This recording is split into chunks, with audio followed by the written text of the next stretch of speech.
Welcome to Immersed. Immersed is a series around music, health, wellness, and technology. Each episode, we bring together a diverse array of perspectives to explore how music and sound can improve our lives. Immersed is brought to you by Studio Feed. Thanks for tuning in and enjoy the show. Blessings, everyone, and welcome to Project Immerse. My name is Cymone. I'll be your host as we journey into another round of sound, psychedelics, and altered states of consciousness. I'm really excited to be here today with a phenomenal panel of guests who I'm really excited to talk to. I'll introduce them for our audience. I'm joined by Mary Sanders, Psychedelic-assisted therapist, Integrationist, and founding board member at the People of Color Psychedelic Collective, which is a body of members supporting the collective healing and justice in communities of color through the knowledge and expertise of psychedelics. So hello, Mary. Thank you for being here. Excited to have you. I'm also joined by David Starfire, who was named by BBC Radio as one of the most brilliant world fusion producers of our time.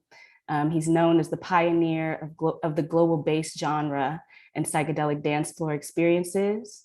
And he's also the head of music and sound at TRIPP and the co-founder of PsyAssist, both of which are companies who are merging psychedelic-assisted therapy with immersive technology. So hello, David. Welcome. Thank you for joining us. And last but certainly not least, we're joined by Mendel Kaelen, the founder and CEO of Wavepaths, a company who partners with award-winning artists and musicians to craft personalized music in real time for psychedelic experiences. Mendel is a neuroscientist and a thought leader in this space. His research was the first to demonstrate music's central role in psychedelic therapies. So hello, Mendel. Thank you so much for being here. We're really happy to have you.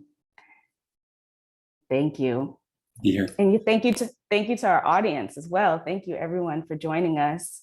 We're excited for this conversation and there's so much to talk about. So I'm gonna just jump right in and start by passing the mic around to our lovely guests and just giving you a moment to introduce yourselves and share with us your journey, what brought you into this space. We're all here because we share a sort of passion for the power and the promise of psychedelics, as well as the influence of sound and music. So I'm going to start by passing the mic. I'll go ladies first to Mary and allow you to share. Thank you, Tyler. Good morning, everyone. Such an honor to be on this panel. Kaelen, I've followed your work for a long time with music.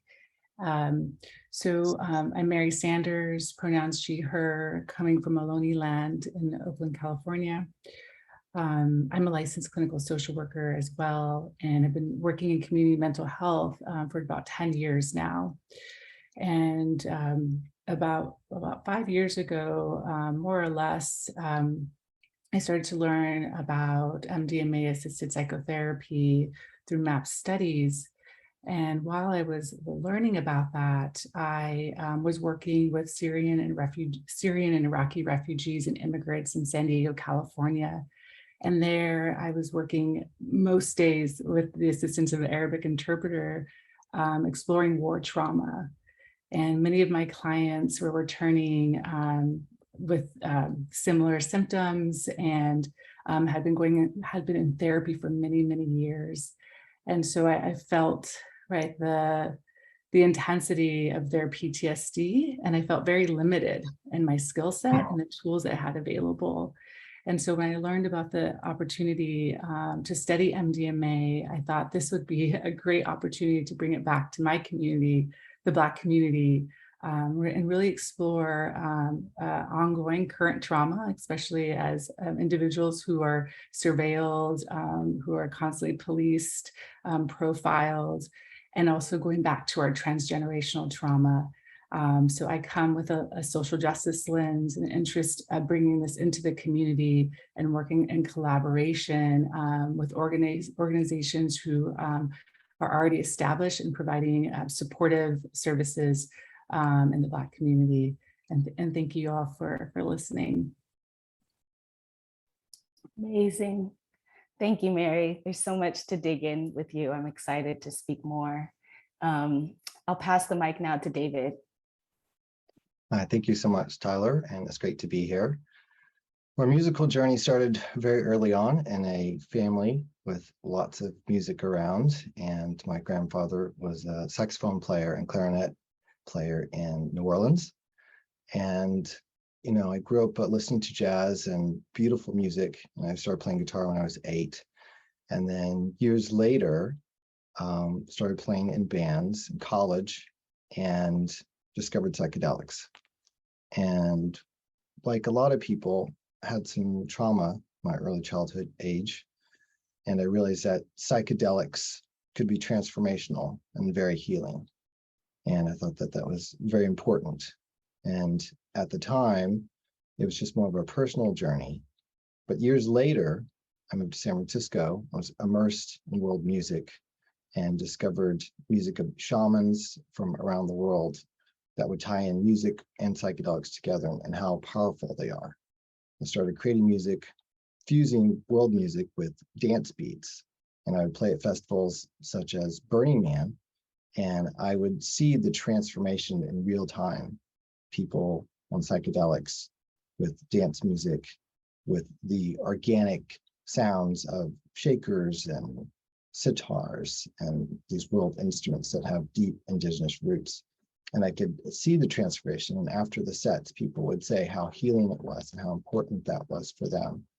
And that started me on my journey to really focus on psychedelics and music together.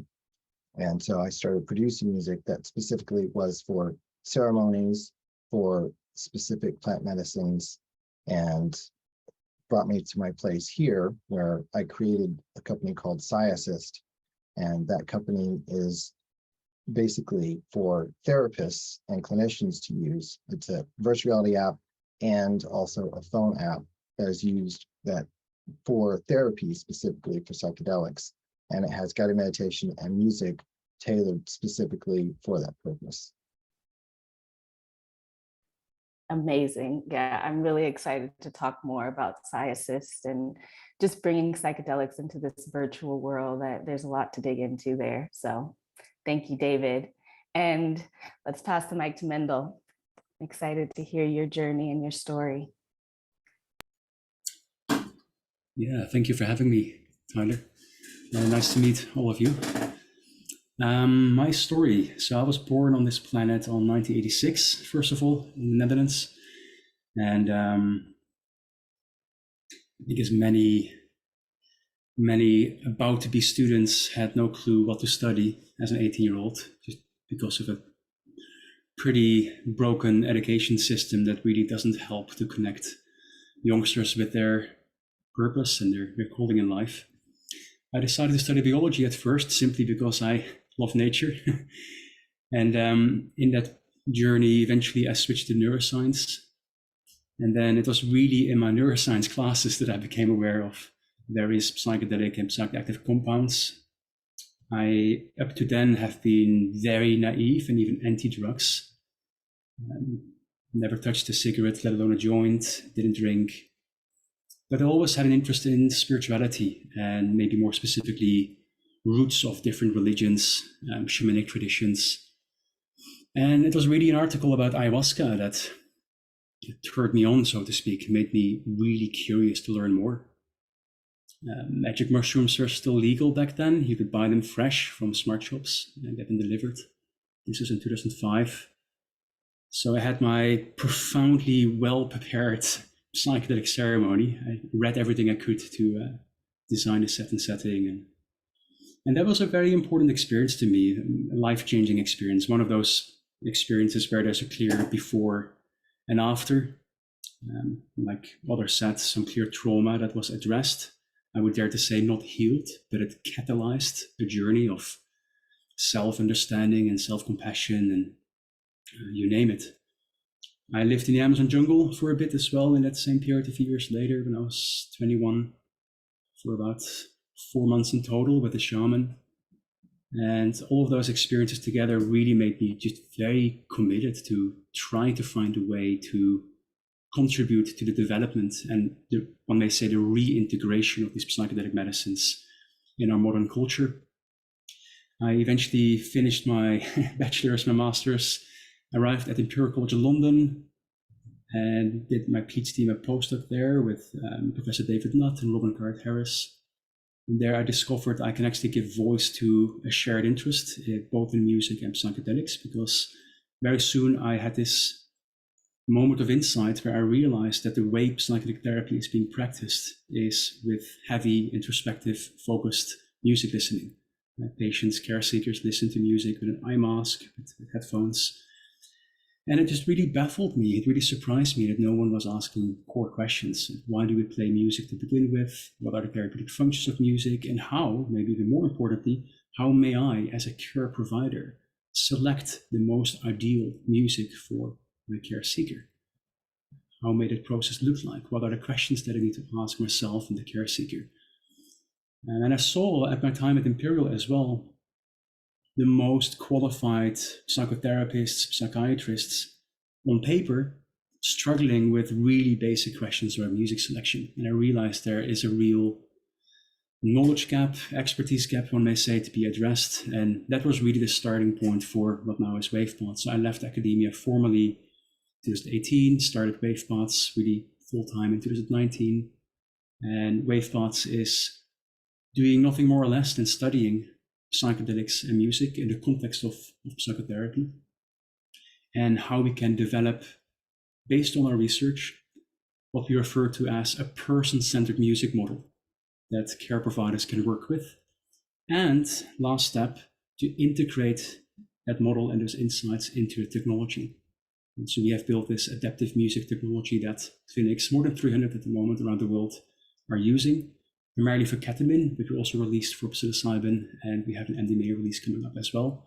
And it's an adaptive music tool. So the whole point of this technology, without going into too many details necessarily, is that it allows therapists to create live music or live compositions more specifically.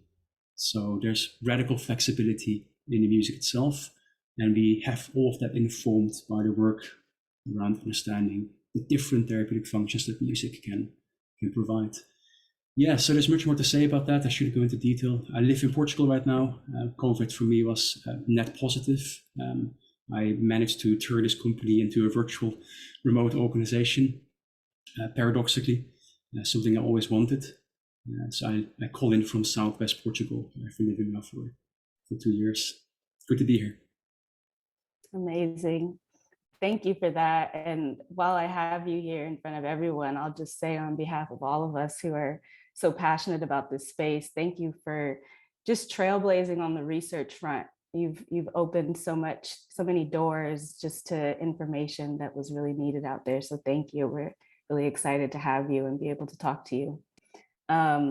So I want to start by really taking it back to the past and tying in sort of the ancient indigenous roots of these therapeutics. And I think I'll start by passing the mic to you, David, because you spoke a bit about it with the music that you've been creating. Just speaking on telling the story a bit of just the history of some of these therapeutics. You know, shamans for centuries on the ceremony grounds have been using sacred sounds and songs to evoke healing in conjunction with plant medicines. And it's now sort of evolving into a new packaging, but it's the same concept. So I'd love, David, if you could share a little bit of your thoughts on that, on some of the indigenous and ancient roots of this topic. Sure. Yeah, there's been so many amazing indigenous cultures around the world that have been using psychedelics for a very long time. And, they're, through research, they're finding more and more, bits and pieces of, certain cultures using, psychedelics, from, the Vikings to the Aboriginals and, even, further to early man. There's, the famous stoned ape theory as well. So, there's a lot that ties into psychedelics and the progression of, early man itself and all these different cultures. One of the most talked about cultures, of course, is in Peru in the Amazon, where ayahuasca, which has become very popular, is a place where they have these indigenous roots of using ceremony and psychedelics for quite some time with ayahuasca.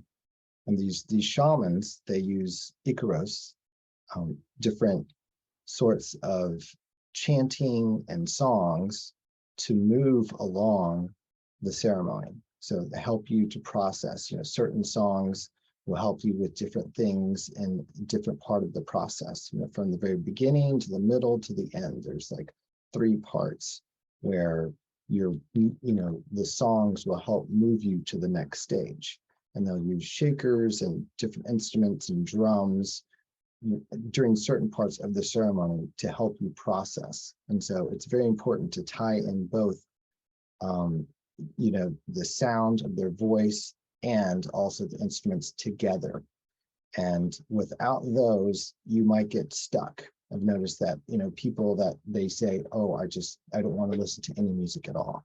I just want this journey to be just about me in a quiet place. What happens is that if you don't have music to help move you along, you could get stuck. You could be in a loop of a certain issue that you're trying to work through and you can't get out. So music is very important to move along the process of that healing journey. And today we use those sounds, those indigenous sounds, but also modern technology together to merge the two. And I think that that's really important. You want to use everything that you can right now, through the healing process. Some important research that's happened recently. There's a book called Waking the Tiger by Peter Levine. He talks about how trauma is stored. Also, Bessel van der Kolk, with the book called The Body Keeps the Score. Both of these psychotherapists, talk about how, that you have trauma stored in your body and that you can move certain muscles and do certain things to help process that. Well, now with psychedelic therapy tied in with that together, it's very, very powerful because you're using psychedelics and also moving around. Now, one thing that I started using is the SUBPAC tied in with that, because with the tactile use of the SUBPAC, that the vibration goes through your body. And so it's a way to loosen up your muscles and to feel the music and to help shake up, your muscles and your body and helps you to release that trauma. So I think it's important to bring new technology in along with ancient technology together to create something beautiful to heal everyone. Because right now, more than any time ever, I think that there's a lot of trauma that needs to be addressed, and psychotherapy and psychedelic therapy in general right now is about to explode, and we need to use all the technology, ancient and future, to help move this along. Yeah, that's huge. That's huge. I resonate so much with everything that you're saying. And I think we're in such an exciting moment where we're seeing the ancient tying in with the future and really just pooling all of our tools together to get the most profound healing effect. I want to pass the mic to you, Mendel, kind of on this same topic of, I know you spend some time in the Amazon as well, and you have a lot of knowledge just about some of the ancient roots and how the shamans use these tools as well. And I'm just curious if and how that knowledge has informed your work with Wavepaths. I know in sort of indigenous cultures and in more ancient times, shamans have certain songs for certain conditions, I would say, like to heal certain things. And I know for you with Wavepaths, it's very much, the music is very customized to the person's experience. And I'm just curious if your knowledge of how music and sound was used in shamanic ceremonies, if that's really informed what you're doing with Wavepaths. Yeah, thank you. Yeah, we get that question from time to time, and it's a very interesting and obvious question, of course. Maybe before I continue, I want to place a few disclaimers. I'm not a historian, I'm not an anthropologist, and I'm also not a therapist. I want to just say that out of humbleness and respect for those disciplines. Everything I say is from my own readings and studies on that matter when it comes to the history of psychedelics and music, for example. But I have little, if anything, to add to what David was sharing on that front. Maybe the only thing to add to that is that not only is psychedelic use old, we don't know exactly how old because it's hard to preserve mushrooms and organic materials, but we have some indirect evidence that they are at least thousands of years old. But musical instruments are very old. The oldest instruments that are found are more than 40,000 years old. And we don't need musical instruments to make music. There are some really interesting theories out there looking at the evolution of language, that most likely there has been a proto-language that preceded a current language that was more musical. This is a multi-hour lecture that I won't go into, but the evolutionary history, music, the role of musicality in our development, all plays into reasons why we respond to music so instinctively and so powerfully. When it comes to your specific question around, my studies around shamanism, music, traditional music, and how that informed Wavepaths. First of all, shamanism is a term as broad as being a baker, or being a barber, or being a scientist. There's many different types of shamanism out there. And even within a region, let's say the Amazon region of Peru, you have hundreds of different types of shamanism. You have ayahuasqueros, like David mentioned, but you also have lots of people working with different plants that may not be even directly psychoactive in themselves. Stones, crystals, incense, trees, water, you name it.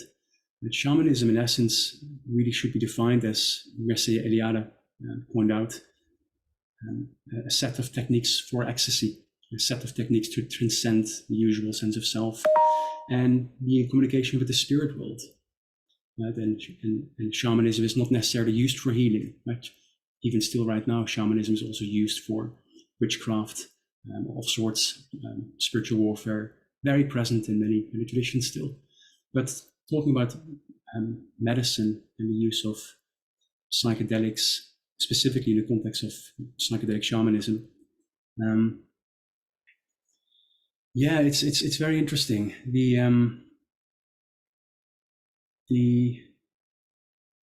specificness that David pointed out in how shamans work with Icaros, for example, in their worldview, and not only Shipibo traditions, you've got Lakota traditions and many others that are having a very similar worldview around music and the role of music in their psychedelic ceremonies. But specifically, what I'm most familiar with the Icaros, one shaman explained to me, which I never forget, that they view Icaros almost like a telephone number. And each Icaro is a very specific calling to a specific spirit. It could be the spirit of a plant, the spirit of a natural element, and that spirit is called in to assist in the healing work.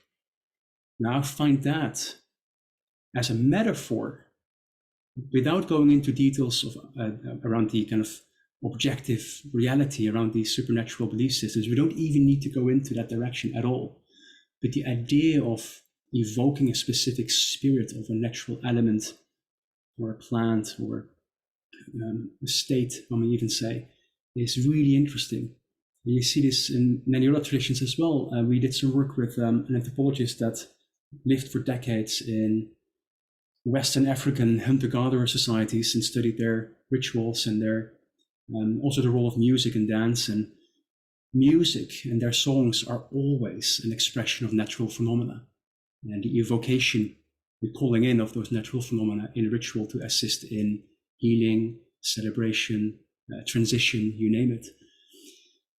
So when back to your question on how this relates to it, it became very clear to me, by the way, very soon, many years ago, that the last thing we should be doing is recording Icaros and presenting these Icaros as they are in our app, specifically our Wavepaths app. I don't necessarily have a value judgment if other people do that, but just understanding and respecting the specificness in which those songs have arrived in a specific practice, in a specific culture, in a specific time, in a specific location. That's the power of ritual, right? That you have particular tools at hand that are clearly bound, have clear boundaries around their use. In this case, songs for the sake of healing. So that's one thing that we have brought into Wavepaths, is we want this music to be exclusive and specific for these vulnerable states that people find themselves in, psychedelic states, and not to be used for marketing purposes, to give you a radical example, or other means that the company may make money off. The other thing to say is this idea of spirits and evoking spirits. I really love that so much as an inspiration. Can we stop thinking about music as a track? Can we start viewing music more as a world that you evoke? And with that world having a particular spirit, a particular essence. So these are the questions we are asking ourselves. These are the conversations we have with our musicians when we work with them. What are these essences that we are wanting to evoke, or wanting to have available to be evoked in therapeutic work with clients? So yeah, there's much more to say on this, but that is how we are working. We are not necessarily looking at their music and copying or understanding how they make music and work that way, but there's, I think, more deeper fundamental ideas that we can be inspired by. And secondly, maybe the final point, and stop me anytime, by the way, because I can sometimes talk for a bit too long. No, please continue. So the final point I want to make here is that I think there's just a real opportunity, and I would actually dare to say a need, to create music that is specific to our time and culture. We have murdered our shamans in Europe, for example, the witch hunts. Many other traditions are dying and knowledge is dying. And we don't have, as a Western society, music for altered states of consciousness, for healing purposes. Some nuance, of course, there to be said, that some musicians are tapping into this very organically and instinctively and all of that. Respect for that. But in the context of psychedelic therapy and giving vulnerable individuals these psychedelic medicines, we don't have a tradition of healing music in hand that we can tap into. So one of the other more ambitious goals that we have is, can we rethink how music happens? Can we rethink how music sounds? Can we look into the basics of how music is perceived in these altered states, and then link that with some of these goals, these essential worlds that we like to reliably evoke and call into the sessions when we want that? Can we invent a music that may not have necessarily a specific root even in one time or culture or land? Can we even see if we can transcend that? Because that is what we are doing also at this moment, right? As a society worldwide, as a globalized society. Amazing. I love that. And I love that you are, attuned to just this, like a spiritual foundation within the science, like you're talking about evoking spirits, and all of that is, I feel like it's the essence of what we're talking about. And it's hard to talk about this without going there. So thank you for bringing that to the table. Mary, I want to pull you into the conversation and just get your perspective. You're out on the front lines in these sessions with people. And I'm curious what you're seeing in these sessions, how you're noticing music and sounds influence in supporting, positive outcomes and whatnot in these sessions. So I give you the floor. Great, thank you. I actually want to take a one step back because I think of this work as this medicine work, right, as three main parts: the preparation for the medicine, sitting with the medicine, right, the medicine session, and then the long-term work of integration. right? So sitting in that journey is just one small piece of the long-term work, right? We're thinking about not only of the healing of, our traumas that we're holding, but the many traumas of our ancestors. And so we have this opportunity to go really deep with this medicine, and music being such a valuable and meaningful tool to use in this process. And so I bring that up as the importance of having conversation around music. Mendel mentioned, right, this individualized, this patient care, client-centered care. And so, when I'm talking about how do we get through the day, where do we turn to for our support? And so often, right, it's music, right? Music is medicine. We've had these instruments like drums, right, for such a long time, but we've also had, as Mendel mentioned, our voices. And so often singing in community, right, singing in churches, singing in spiritual spaces. And I think of my ancestors, coming from ancestors of enslaved people, singing on the plantations and being a tool for survival. And so I'm always thinking about culture, and I'm thinking about, like, how did my ancestors survive? What did they have to do every day to show up for their families and their communities and make it through another day on the plantation as enslaved people? And there's so much there for us to consider and to think about as we look at our personal healing. And so I think always going into the past of, like, what were the modalities that were present for us, and how do we move that forward? And so when I'm talking about preparation, it's really having those conversations around music, around sound, around ways that we have already been coping with trauma or depression or anxiety or just everyday difficult, stressful experiences that we all are carrying. And so really using that material in the preparation time as we get to know our clients to inform how we're going to use sound, and we're going to use music into the space. And so, as beautifully mentioned earlier, right, as music being this path of really curating this space, creating a sense of safety, helping us move that energy through our bodies. And David mentioned earlier how we store this trauma in our bodies. And part of my training is in somatic work. So I'm in my final year with in Peter Levine's program in somatic experiencing therapy, because that music, right, allows for this release to happen as well alongside with the medicine. And so often I work with ayahuasca as well as hape, and so thankful for those medicines and the indigenous practices where when we have a stuck energy and that rattle comes around, right, we're just so thankful we have something to move towards to help move that energy. And so I'm really excited to see how Mendel's research moves forward and seeing how we can have the tools to be able to use sound to support that movement. So not only is the sound, but in somatic work, we have the ability for that touch as well, and helping our clients develop the skill set to provide that touch for themselves as well. And so, right, so we know with sound, you can really evoke all these different emotions and allowing those emotions to arise.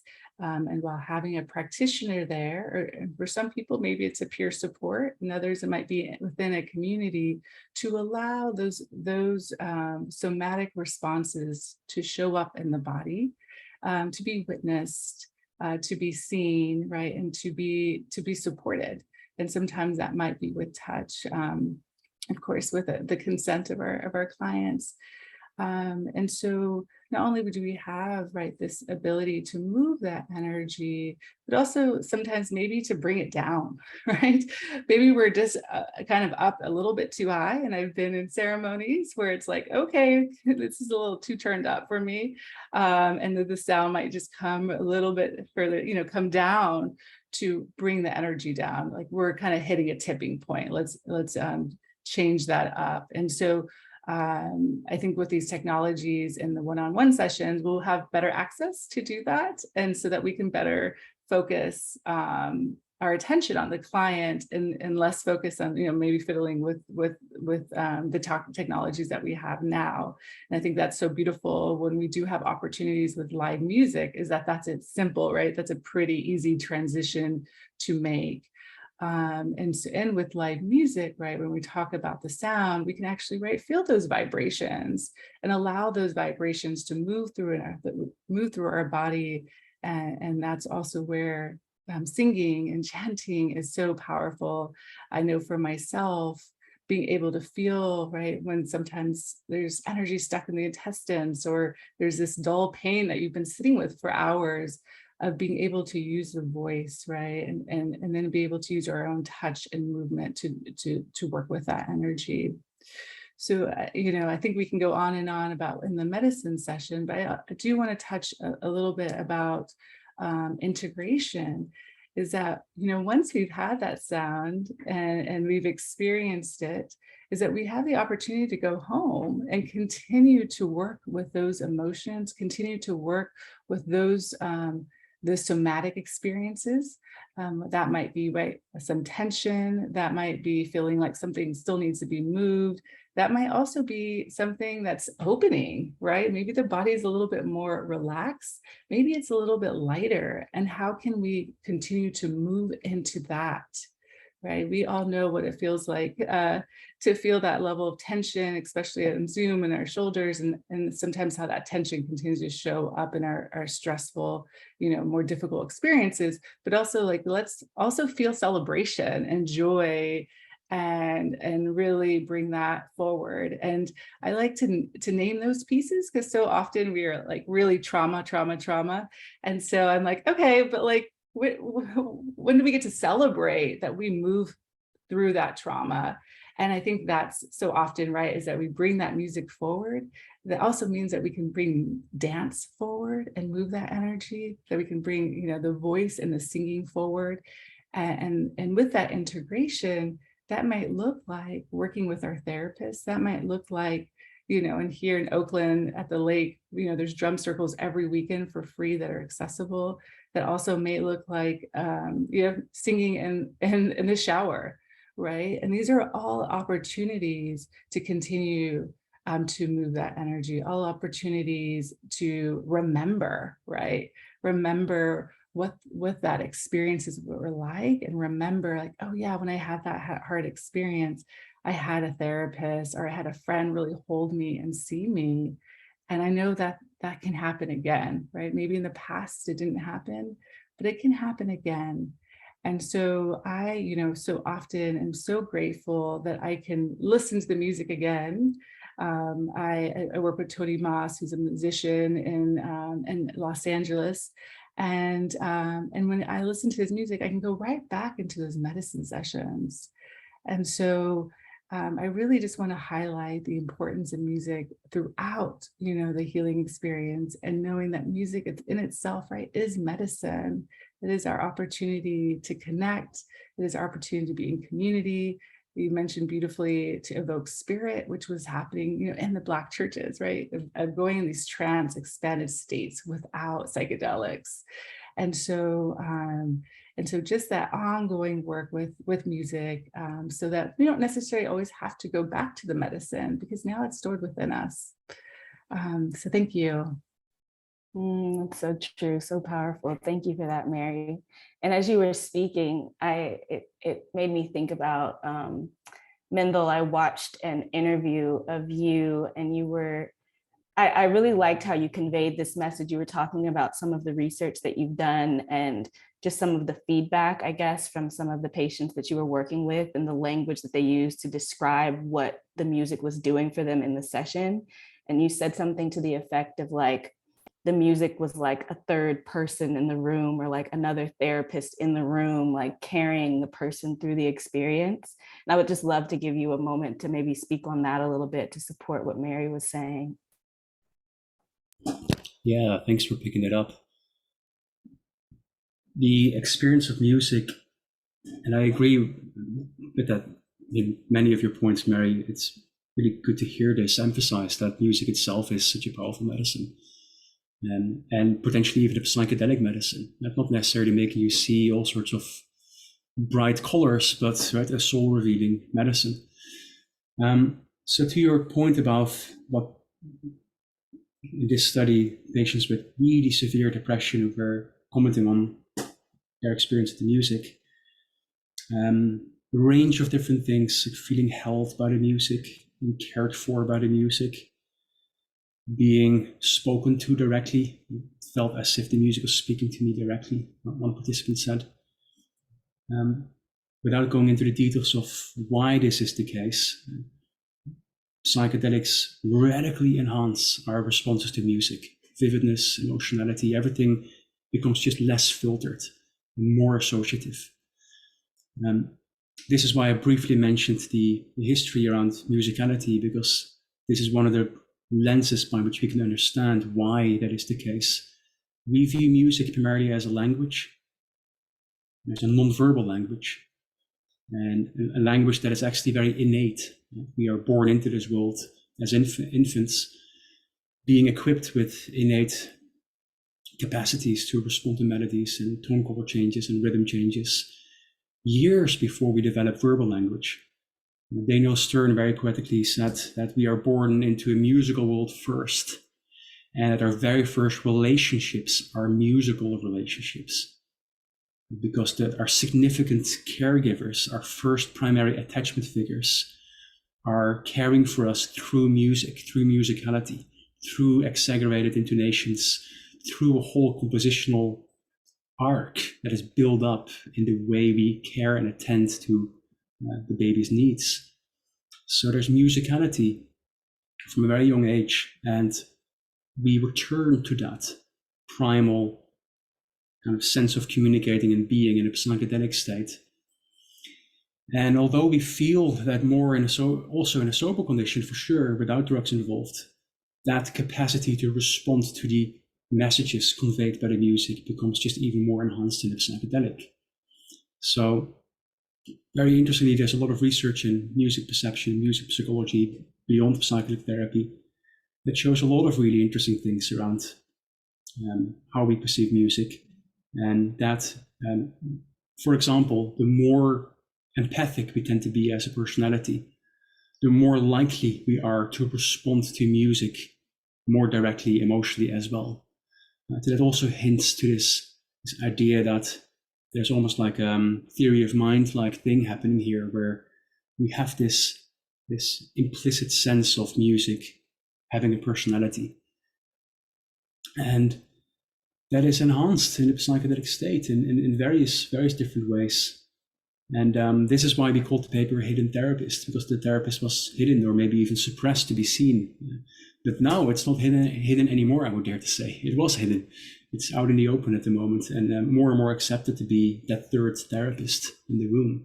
And this is maybe the final thing to say to this, is what really is one of the core values that, or benefits, or extra means in which music can be meaningful in therapy, is that psychedelic therapy, like somatic experiencing by Peter Levine and many other forms of therapy, is an experience-based therapy to begin with. Right? There's a lot of research right now in psychedelic therapy that really clearly suggests this, that it's the experience that matters. And there's lots of reasons why that is important, but if that's the case, if the quality of the experience is important, what are the means to deepen that? What are the means to direct the awareness of the care seeker more towards those inner resources where constructive healing resources can be tapped into by oneself? Music is a way to do that non-verbally, touch as well, movement as well. But music has the capacity to tell a narrative of sorts, to convey a process of sorts.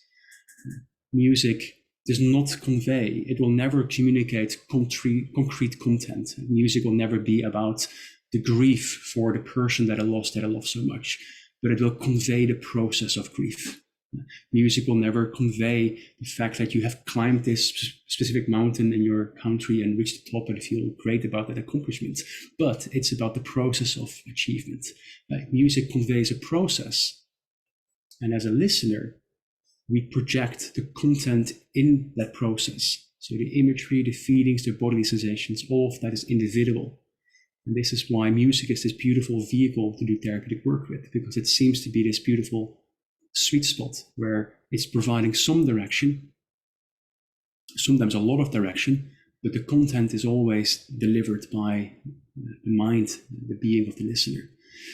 And this is what, back to your point, care seekers are picking up on even more, this guidance, this sense of direction. Yeah. Amazing. Yeah, it's fascinating. Thank There's you. a lot of things we don't know yet about music and psychedelics, but it's a very fascinating area. Yeah, and it's a interesting time, I feel, and an exciting time, I think, for people who are making music. And like you said, like this new challenge in a sense of needing to, from within our generation, creating music for altered states of consciousness. I want to talk to you a little bit, David, as an artist, and you've had the experience with these medicines yourself, but then you're also seeing on the dance floors the transformation take place at some of your shows. And I just want to give you the floor for a moment to just talk about creating music for psychedelic experiences, even what you're doing over at TRIPP, the head of music and sound, curating music for this new sort of virtual technology-based psychedelic experiences. Yeah, I'd like to hear more from you. Thank you. Well, I think first, it's really important to talk about different cultures and respecting those different cultures. You know, you have these indigenous cultures, and there's this issue of cultural appropriation that's happening, you know, even with psychedelics and, you know, the cultures of shamanism, et cetera. You know, you have all these, you know, people that are 22 years old in LA saying that they're shamans. And it's becoming, you know, a big issue. And I think that, you know, there needs to be respect, you know, for these cultures, and to work with them directly and get their approval, you know, and have their guidance, I think is really important if you're going to tap into those certain cultures and use those methodologies within the healing space with psychedelics. So I think that's important to talk to. Also, the intention behind the music, the person making the music, the therapist. I think that's really important, because you have to be in a certain space to create the music, and also as a therapist. One thing that is very, very important, which Mary talked about, is integration. You know, music is part of it. Psychedelics are part of it, you know, but working with the therapist and integration is huge, because psychedelics, they can open up some pretty serious trauma, right? Once you open that Pandora's box, people think, oh, I can go to a ketamine clinic and, you know, I'm healed. Well, what happens is you go into clinic and the box is open and you've got this trauma. And unless there's a therapist that you can work with, you know, on an ongoing basis, it's really difficult to reel in, well, not reel in, but to help heal that trauma. So I think it's important, you know, for me to say, there are people that are watching this that, you know, just taking mushrooms or ayahuasca is going to solve all your problems, and that, you know, you have no more trauma. It's the beginning, you know, and is there ever an end? I don't know if there is. I think that through life, it's a constant healing journey where things from your past and your childhood, you're healing from, but then there's also the grief of loved ones dying. You know, it's a constant life journey of dealing with trauma. And with psychedelics, therapy, integration, music all together is really important. And so I think all those pieces combined really need to be there. Unfortunately, not everyone has access to therapists, but there are different avenues that people can go through to work with facilitators and people that can help with integration. With PsyAssist, what we're creating is something that will help therapists. Right now, there aren't enough therapists that are able, to work with psychedelics. There's lots of therapists, but psychedelics is very new, obviously, because they're illegal. Once they start becoming legal, then you can start training more and more therapists. But right now, there's not enough trainers to train the therapists. So there's this kind of void in the market. And so what we're creating is guided meditation and music, and for virtuality and for a phone app where it will help, these therapists. So, when creating the music, I'm in a very intentional space since, I've used psychedelics myself, and healing and music together. It's from all my experiences for many, many years, traveling around to different cultures and being in different ceremonies, I've kind of come to the place where I feel I have a really good understanding of using certain instruments and healing modalities within a psychedelic space. So I think a person really needs to do their homework. They need to do their research. They really need to dive in to the different cultures and the different instruments and voices that are used. And then from that, you can amass a certain amount of knowledge and musicality to be able to create that music. So I think that, having a certain amount of knowledge and research and also intention as well is really, really important. And I can't convey that enough. No, thank you for bringing that to the table, because that's a huge, important point. I think as this world expands, it's going to be really important just to keep that respect factor in there, to make sure that we're not, appropriating or, just moving without a sense of respect for the cultures that develop some of these songs and ways and things like that. So thank you for that. I wanted to quickly come back to you, Mary, just to talk briefly about representation in this space. I know that's something that you're really passionate about, and bringing these sort of therapeutics to people of color and helping them to heal on various levels. I know for myself, when I attend various ceremonies or sessions, I'm often the only person of color in the room. And I know for myself, some of my peers, this is a very new space and something that may be a little scary to some people just because of some of the stigmas and connotations. But I think that it is something that can offer huge healing to our community. There's a lot of trauma in our bloodline. And just like David mentioned, we're all constantly coming face to face with trauma. It's not just a one and done. We're living beings, and as we move through life, different things happen that need to be addressed. But I really want to just give you a chance to speak on this area that you're passionate about and bringing psychedelics to the Black community and people of color. Great, thank you.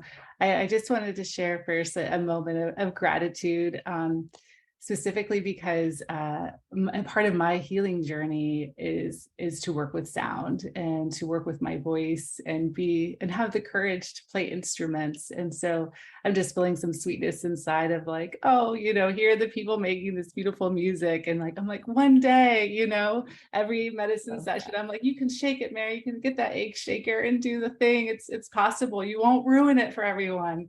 And so I'm just noticing that feeling of gratitude for the folks who continue to work through their vulnerabilities and courage to make music and put yourself out there, David, and hold a space and be on this journey, and really a reflection of like, oh, I want to be there one day to be able to make music and sing and feel that courage and vulnerability. So I just wanted to name that piece. as we're all on a different kind of healing journey. And so it's good to share that piece of ourselves. Yeah, so, you know, like we've talked about, these medicines are you know, we all have histories with these indigenous medicines in different ways. And due to colonization and for us, the kidnapping of our people in West Africa and transatlantic slave trade, we lost, right? We lost our connection to land, to oral traditions. And some of them we still have, right? They're still present. Some of them, they're used in medicine, some of the plants that we shared in this country. And so I think what's really important is being able to empower folks through education, through history, that we have a connection to our land, that we have connection to plants, and that these medicines are for all of us. And if there is a calling, if this feels right for you, let's talk about that. Let's be in community and explore what that means to you to work with mushrooms, or to work, you know, for some people with ayahuasca or MDMA. And that's going to take really some preparation work, right? Because so often, I was just writing some stuff about DARE recently, like so often, right, these messages that we have received due to the war on drugs, right, during the Nixon and Reagan era, and maybe Mendel, you didn't have to experience this, I don't think so, but right, of the shame and the stigma to even consider and to engage and to explore expanded states. And so I worked with people in therapy sessions just talking about their shame of working with cannabis, right? And so I think about how, you know, that extra preparation so that we can unpack those feelings of I want to explore, but there's something in my body that says no, right? And that something in the body was there as a protective factor. Yeah, my community members have been surveilled, have been policed, have been incarcerated. My community has been completely fractured. And so there is something in the body that wants to protect you. And I think, you know, part of being, you know, for myself, being in the People of Color Psychedelic Collective, and as well as sitting in a Black medicine community, in a Black medicine ayahuasca circle, is being able to have those more complex and layered conversations, as well as to have someone understand that this fear or this stigma or this shame is deeply embedded. And so, I, you know, I may have a different layer of anxiety when I do medicine work if I don't have the layers of safety around me, right? If I'm in a more surveilled environment, it's going to feel less safe to work with these medicines. And so, I think just starting the conversation and having the access to this information and it to be, you know, widely disseminated and reflect our needs, right? Reflect the language we speak, the music that we share, our histories. And I think that's what's pretty unique about POC Psychedelic Collective. And the other piece, right, is that in the past, I was turning to research to help inform me about how I would serve Black community. And the research wasn't there, right? It's just not present. And so that for myself was a motivation to build community, to be in connection and to hear these conversations from all of, you know, different people across the country, as well from my community here in Oakland. So building platforms, ensuring that there's an invitation. So, you know, I like to ask, well, what other people of color are going to be presenting, or who else is going to be at this conference?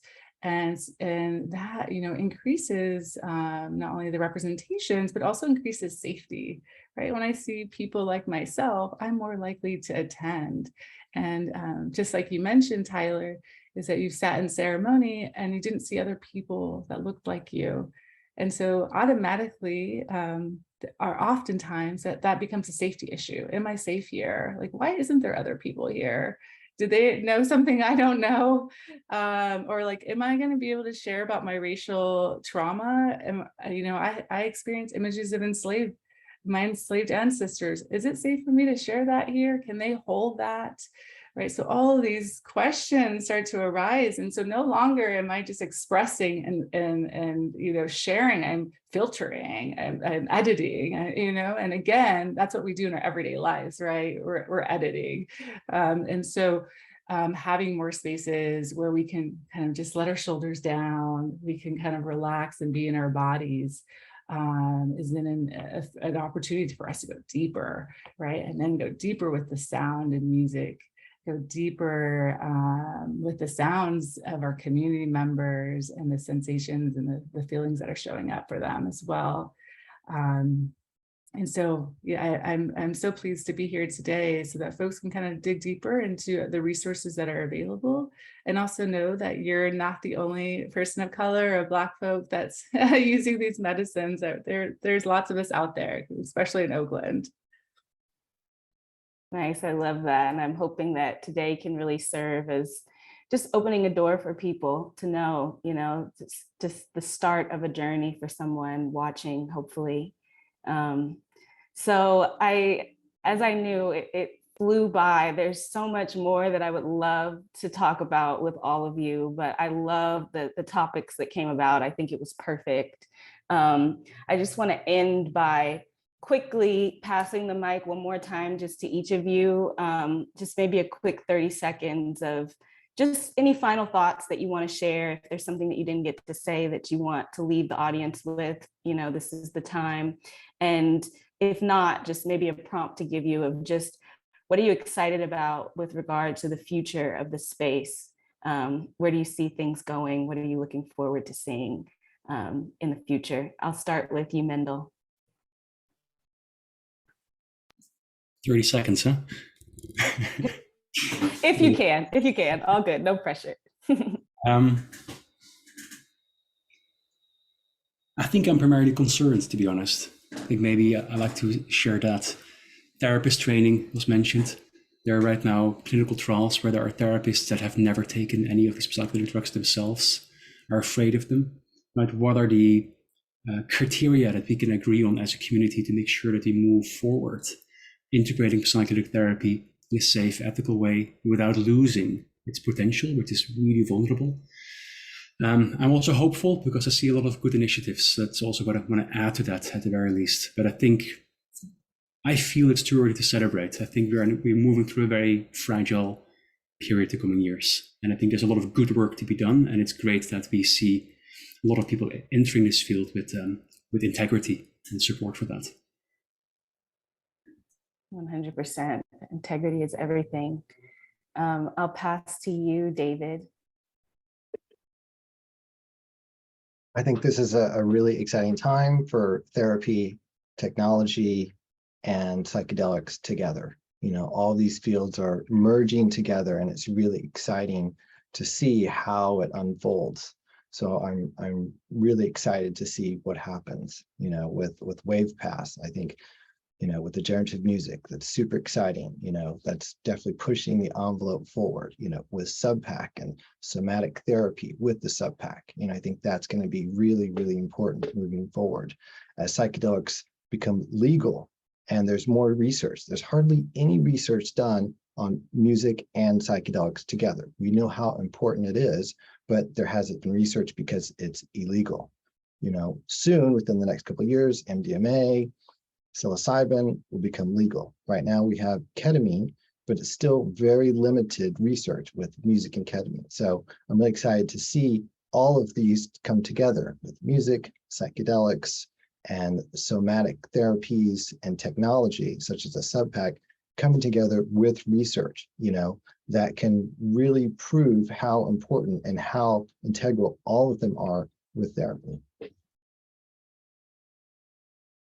Amazing. I agree. I resonate with that. It's a very exciting time, exciting future ahead of us. And Mary, I'll let you give the final words. Yeah, I'm really excited about the communities that are being built across the country. We have POC Psychedelic Collective, we have Ancestors Project.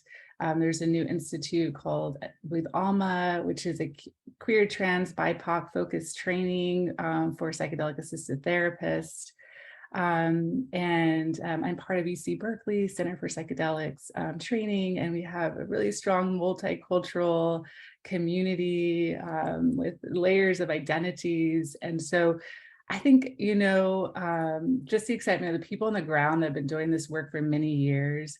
Also really grateful for communities that are now finally creating space and invitations for Indigenous wisdom, knowledge, and ways of knowing, and more allyship, right, for our vulnerable communities so that these medicines can be accessible and that it can be community driven. So I look forward to that. I try to stay in my lane and stay very community oriented. So I myself can, as Mendel mentioned, stay within integrity, you know, stay values driven.